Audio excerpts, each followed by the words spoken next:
पुण्यातील सदाशिव पेठेत एका तरुणावर ऍसिड हल्ला करून गोळीबार केल्याची घटना घडलेली आहे। रोहित थोरात याच्यावर ऍसिड हल्ला करण्यात आलाय। रोहित हा इमारतीच्या खाली मैत्रिणीसोबत बोलत उभा असताना त्याच्यावर हल्ला करण्यात आला। रोहित यात जखमी झाला असून त्याच्यावर उपचार सुरू आहेत।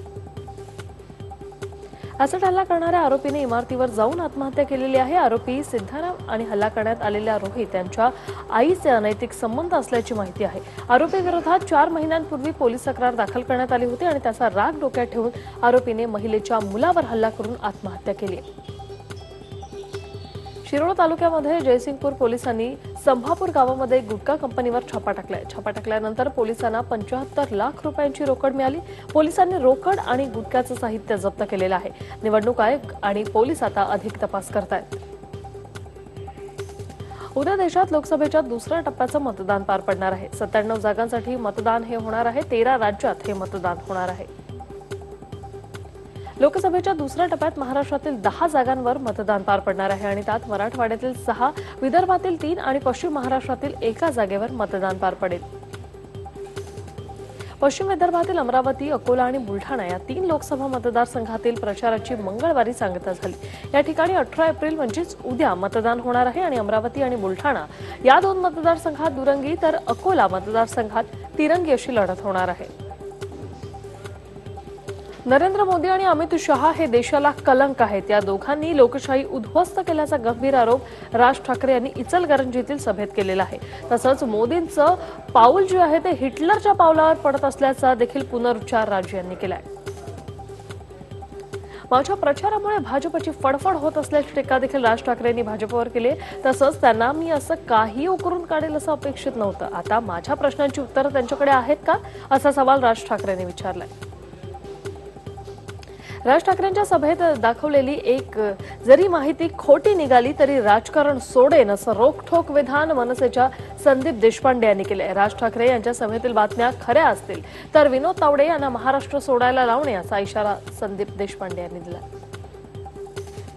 पहिल्या टप्प्यात 7 ठिकाणी मतदान झालं। वही पेन घ्या आणि लिहून ठेवा। या 7ही जागा शिवसेना आणि भाजप जिंकणार असा विश्वास जो आहे तो मुख्यमंत्री देवेंद्र फडणवीस यांनी औरंगाबादमधील सभेत व्यक्त केलेला आहे।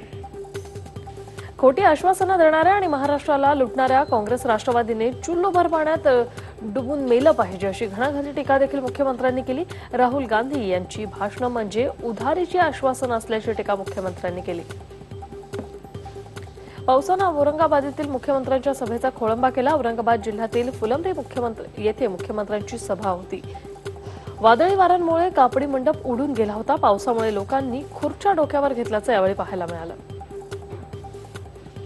पवार साहेब गेलेल्या व्यक्तीला राजकारणात आणू नका असा टोला उद्धव ठाकरेंनी मुंबईतील सभेत लगावलाय। राज ठाकरेंना उद्धव ठाकरेंनी जोरदार टोला लगावलाय। तसंच आधी जरा सिंचन घोटाळ्याची पूर्ण चौकशी होऊ द्या मग आम्हाला विचारा, लाज वाटते का असा सवाल देखील त्यांनी पवारांना विचारलाय। काँग्रेस राष्ट्रवादीने आयपीएलचा घोटाळा केला। अरे साधा बाथरूम मधला नॅपकिन सोडला नाही अशी औलाद आहे अशी टीका देखील उद्धव ठाकरेंनी केली। तसंच पवार साहेब कृषी मंत्री असताना त्यांना दुष्काळ दिसला नाही, आता मात्र त्यांना दुष्काळ दिसत असल्याची टीका देखील उद्धव ठाकरे यांनी मुंबईतील सभेत केली। काँग्रेस पूर्णपणे आरएसएसच्या ताब्यात गेली असून ती मोदींच्या इशाऱ्यावर चालत असल्याची टीका वंचित आघाडीचे नेते प्रकाश आंबेडकर यांनी केली।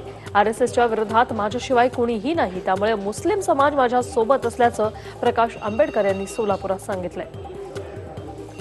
पंतप्रधान नरेंद्र मोदी हे वारंवार प्रचारात जवानांचा उल्लेख करत आहेत, मात्र त्यांच्यावर गुन्हा दाखल होत नसल्याने माजी मुख्यमंत्री पृथ्वीराज चव्हाण यांनी नाराजी व्यक्त केली। मोदींच्या भाषणाची चौकशी करून कारवाई करण्याची मागणी पुण्यात चव्हाण यांनी केली।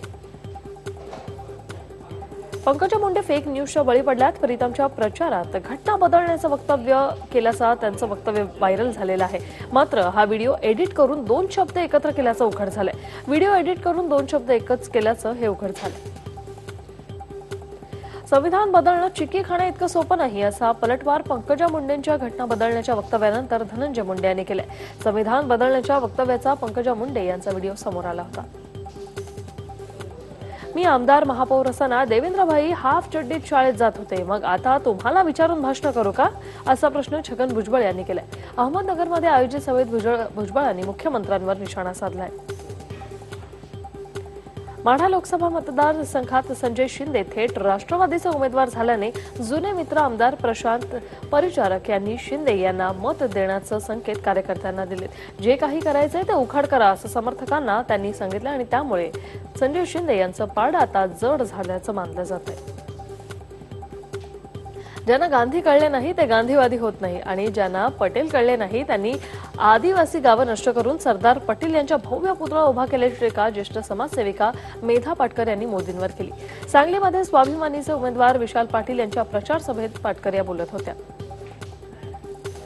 प्रचारादरम्यान बांगड्यांचा स्टॉल पाहून खासदार सुप्रिया सुळे यांनाही बांगड्या भरण्याचा मोह आवरला नाही।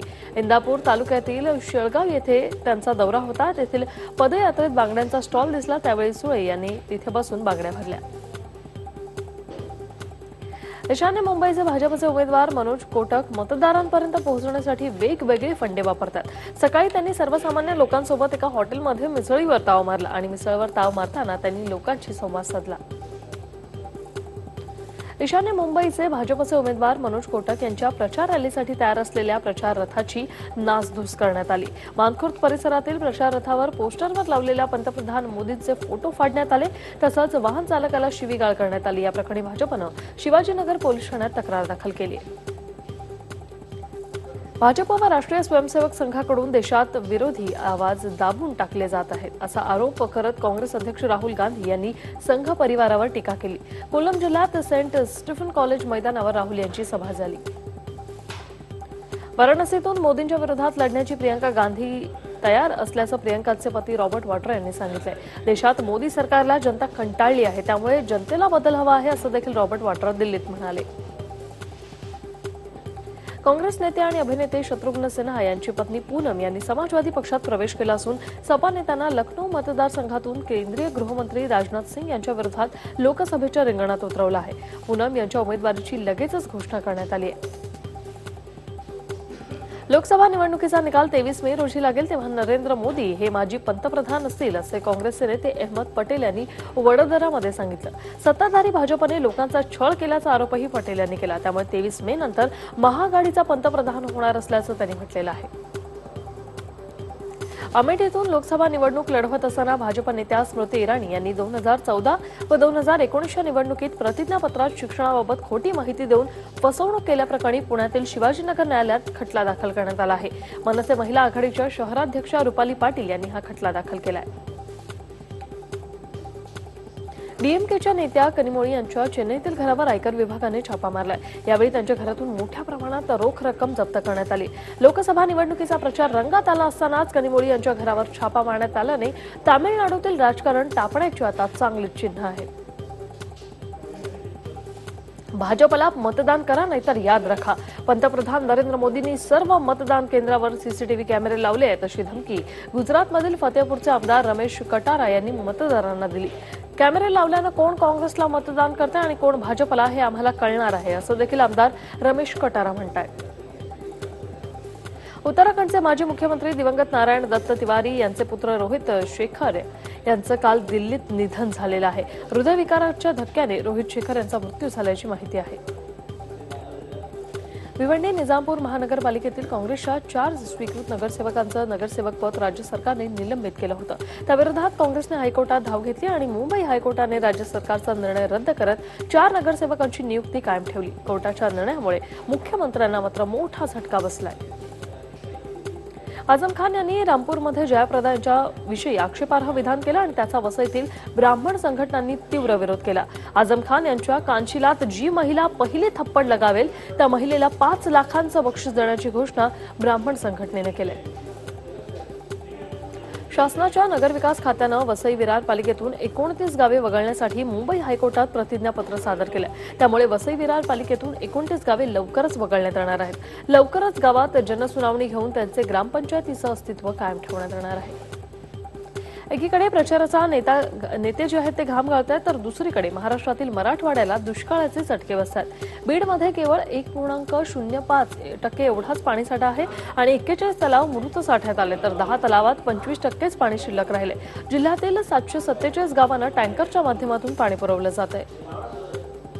जालना जिल्ह्यातील ग्रामीण भागात दुष्काळाचे चटके बसतात। खंदारीवाडी आणि इस्लामबाद गावात टँकरने पाणी पुरवठा करण्याच्या मागणीसाठी ग्रामस्थांनी धरणं आंदोलन केले। जाफराबाद गट विकास अधिकारी यांच्या दालनासमोर ग्रामस्थांनी हे आंदोलन केले।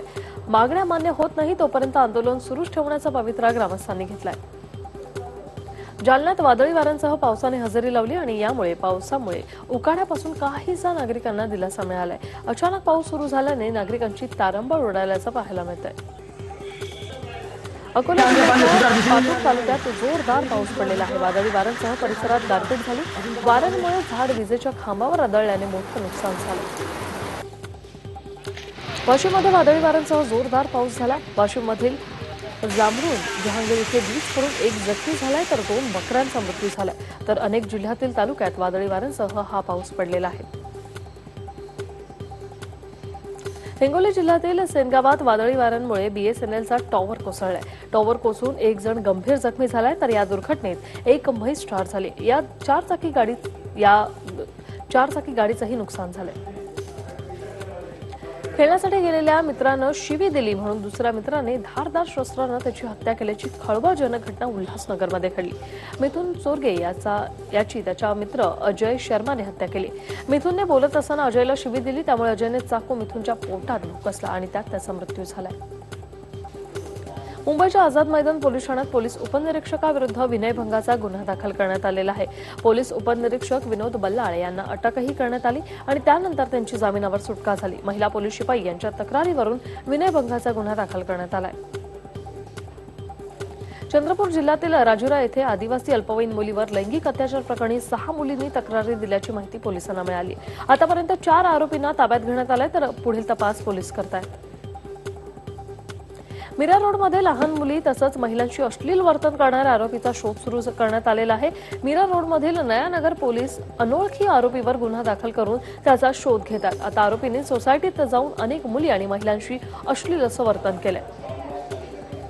Indian Institute of Mass Communication alumni association या विद्यार्थ्यांच्या संघटनेने वार्षिक संमेलन हैदराबादमध्ये पार पडले। यावेळी असोसिएशनच्या पदाधिकाऱ्यांची नियुक्ती करण्यात आली। 10 गरीब विद्यार्थ्यांना 25,000 रुपये शिष्यवृत्ती देण्याची घोषणा यावेळी करण्यात आलेली आहे। हा व्हिडिओ तुम्हाला आवडला असेल तर असे आणखी व्हिडिओ पाहण्यासाठी TV9चं YouTube चॅनल सबस्क्राइब करा, बेल बटन दाबा। ताज्या घडामोडींसाठी लॉग ऑन करा tv9marathi.com।